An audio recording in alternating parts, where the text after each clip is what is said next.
ব্যবসায়ীদের কাছে সম্প্রীতির বার্তা পৌঁছে দিলেন সাব্বির।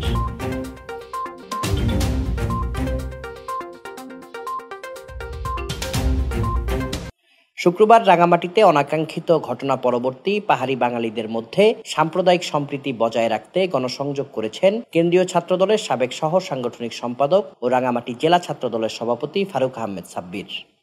বুধবার সন্ধ্যায় জনসচেতনতা সৃষ্টি করতে তিনি শহরের বনরূপা বাজারের সকল ব্যবসায়ীদের দ্বারে দ্বারে গিয়ে সম্প্রীতির বার্তা পৌঁছে দেন।